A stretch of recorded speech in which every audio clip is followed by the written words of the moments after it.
Hi, I'm Turner, and this is Indian Hen Outdoors. As you may well know, and are probably sick of by now, I love antique shotguns, and I have a soft spot in my heart for double barrels. So today we have something very special.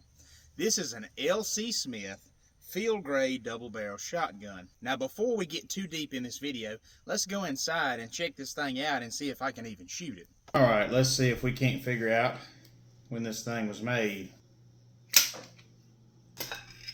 Let's take that apart.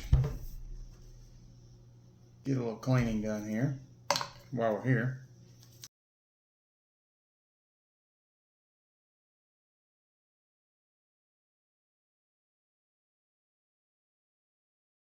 I know there's going to be people that disagree with me because of the amount of dirt you can attract, but I would rather over oil than under oil, especially on an antique firearm. If you put too much gun oil on it, it collects more gunpowder and dust and whatever, and it can get dirty faster.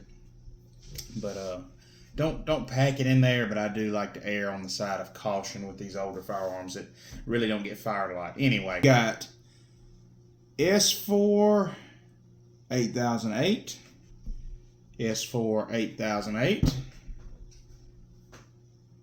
S4 8008. So this is a numbers matching firearm. This is all original. As you can see, it doesn't appear to ever been reblued. It doesn't appear to have been reblued. I'm not an expert on that, but it looks all original. The L.C. Smith are prone to cracking around the side lock and around the trigger here. I don't see any of that. This firearm cosmetically is not in the best shape, but I would say from a working standpoint and any structural damage, there might be a small crack there. It appears to be in good shape. Let's check the barrels out. I don't see any scarring, nothing to be concerned about.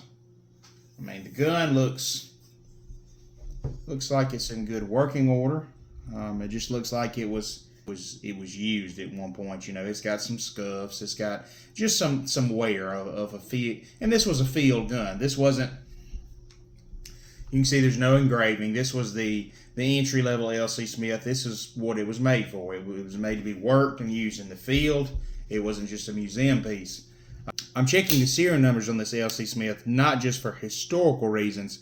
I also want to make sure it wasn't made in the early 1900s, because some of these early models were made with different grades of steel, even Damascus steel, and they are not safe to fire with modern ammunition. I don't think that's the problem here.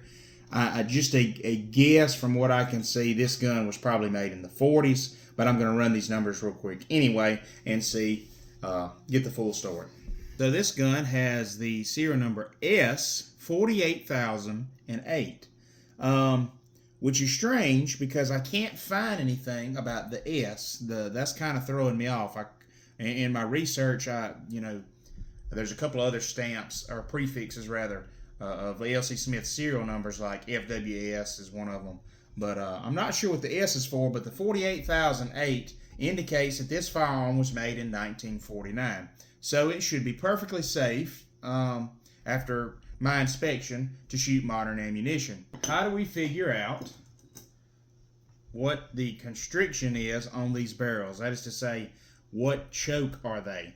Back in the day, on these old shotguns, you didn't really have screw-in chokes. You had some poly chokes that were adjustable, but more often than not, the barrel was it was a fixed choke. The barrel was constricted from the factory.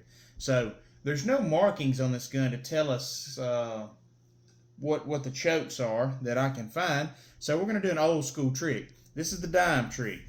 So you take a dime and make sure your barrel's off or your gun is open or and cleared. Make it where your firearm is safe. Take the dime, and if the dime will go in there and move around a bunch, it's probably just a cylinder. There's no choke. If it'll move a little bit less than that, then it's a improved. If the dime fits perfectly, it'll barely move whatsoever, then it's modified. That's what these are. Both barrels are modified. And if it's a full choke, the dime won't fit at all. So there's a quick little trick. Now that that's out of the way, you know what time it is. It's time for the history lesson. L.C. Smith, along with his older brother, teamed up with William Baker of the Baker Arms Company, and they produced a triple-barrel gun. It was 2 shotgun barrels on top and a rifle barrel on the bottom, and it was very popular in Europe, specifically Germany, but it never really caught on here. At this point in history, 2 pivotal things happened. William Baker moved on and eventually helped start Ithaca Arms, and L.C. Smith was left holding the bag. Well, this got him into some financial hardship, so he sold the L.C. Smith Gun Company to a railroad tycoon named Hunter of the Hunter Arms Company. So Hunter Arms began producing L.C. Smith shotguns in Fulton, New York. That's an important detail we'll come back to later. L.C. Smith moved on and actually started producing typewriters and became sort of famous for that. It's interesting that L.C. Smith was really only involved in the guns for maybe 4 or so years, but the gun retained his name all the way to the end of production in 1949 or 1950. But anyway, Hunter Arms started producing traditional hammer side-by-side double barrels until a man on staff named Alexander Brown invented the internal side lock design that L.C. Smiths would become famous for.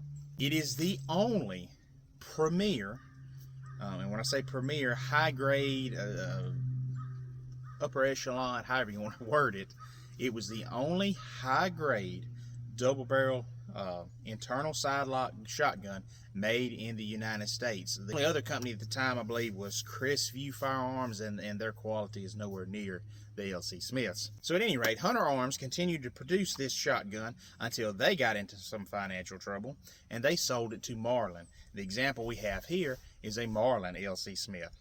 So if this was such a high quality shotgun and such a great thing owned by now a large firearm company by Marlin, why didn't it last? Remember the factory in New York I mentioned earlier that's been active since Hunter Arms had it way back when? Well, the floor of the factory actually gave way and collapsed, and a lot of the machinery and tooling needed to make the L.C. Smith was destroyed. So that, combined with the onslaught of modern pump and semi-auto shotguns from Remington, Browning, Winchester, and whoever, this kind of killed off double barrels in general and killed off the L.C. Smith. But that's enough of the history lesson. Let's shoot this fine old gun and see if it lives up to the hype.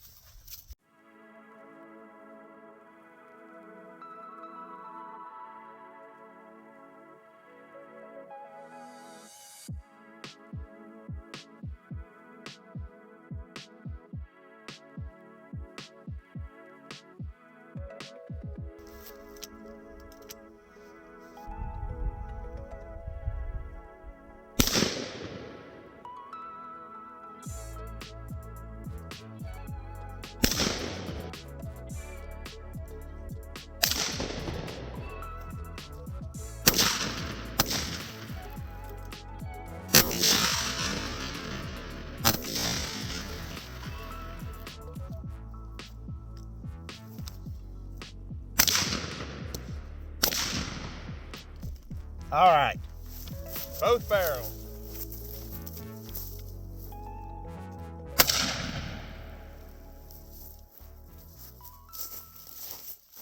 Even with this recoil pad, on a scale of 1 to 10, the recoil felt from this gun is an 11. Both barrels definitely bruised my shoulder. That being said, that about wraps it up for today. Thank you so much for watching. Please like, share, and subscribe. And until next time, I'm Turner. God bless.